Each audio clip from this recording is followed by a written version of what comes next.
By the time you are done watching this video, you will change your mindset about the Iranians, especially if you are a Christian. Yes. Now, I have two videos to show you. One of them happened recently. You will watch it yourself, then I will say something about it. But it depicts how Israelis treat Christians. All right? And then the second one will show you how Iranians also treat Christians.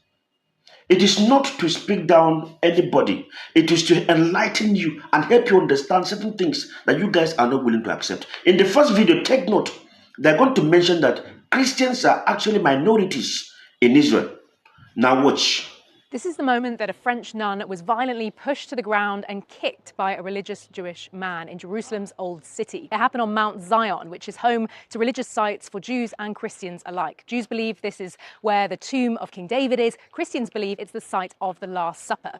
The suspect in this case is an Israeli settler living in the occupied West Bank. Christians, including the priest at the school where that nun was a researcher, say this is not an isolated incident. Having one of us a victim of that wasn't a surprise. It's arriving unfortunately on a daily basis, but the level of violence was totally unexpected. Physically speaking, she was very lucky, but psychologically speaking, she's still under shock. The Old City of Jerusalem is at the center of the conflict between Israelis and Palestinians. The majority of Palestinians are Muslim, but some are Christian too. But another pattern is emerging between these walls. Christians say that anti-Christian harassment by Jewish extremists is rising here. Christians are a small minority in Israel and the occupied West Bank. The Religious Freedom Data Center, who run a hotline for anti-Christian harassment, recorded 181 incidents in 2025. These included spitting, verbal abuse, Christians out, graffiti, and the destruction of Christian symbols. Those who run that organization say these figures could be an underestimate. This is not just happening in Jerusalem's Old City or in Israel. Last year, in the West Bank, settlers set fire to a 5th century church. The majority Christian Palestinian town of Taiba in the occupied West Bank has recorded rising attacks by Israeli settlers. In occupied southern Lebanon, Israeli soldiers were photographed smashing a statue of Jesus and a crucifix in the Christian town of Debel. In another incident, they were spotted putting a cigarette in a statue of the Virgin Mary. The Israeli military condemned these incidents and gave military detention to the soldiers involved. Now, if you saw the first video, see, go to YouTube and then search it. Now, before I play the next video, rather. Now, this guy was acquitted. The guy that kicked that nun, he was acquitted by the court that he had mental illness. That was what they said. Do you understand? Those are Israelis, and see how they treat Christians. Did you see what they did to the crucifix? Did you see the cigarette? Is it in Mary's mouth? Did you see all of that? Did you hear what the priest said? He said this is not an isolated case. These are things that happen every day. Are you surprised that Christians are minorities in that place? Why am I saying it? Because a lot of you don't understand it. Now, let's watch the second video and then see how Iranians treat Christians.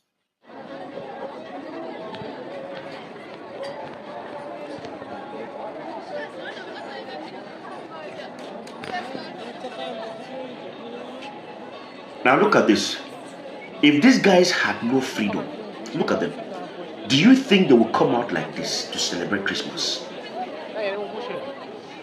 Just imagine now, if they want to go to China, you don't have the right to erect a church. They worship in bunkers, underground bunkers. That's why they worship God. I mean Christians. But in Iran, look at them coming out. Look at them. Can you see them? Look at them there.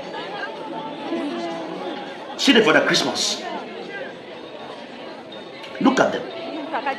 If these guys were being suppressed, if they are being suppressed in Iran, I mean, somebody will even say it's expected. Do you understand? It's not even unusual.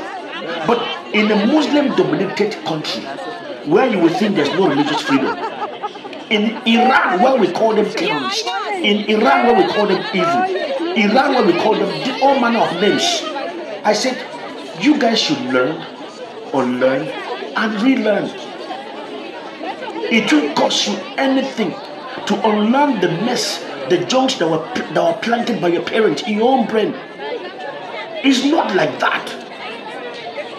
The Western media and their propaganda fed you with so much nonsense, and you are not willing to jettison those things and then see the right thing. I won't let anybody speak junk into my head. I'm not saying they're perfect people. Anyway, present me what they've done wrong. And for those of you that will not believe it, and some of you are going to come out and say, it's AI, this. That's your business. That is your business. But I just came here to let you know that it is not what you were told.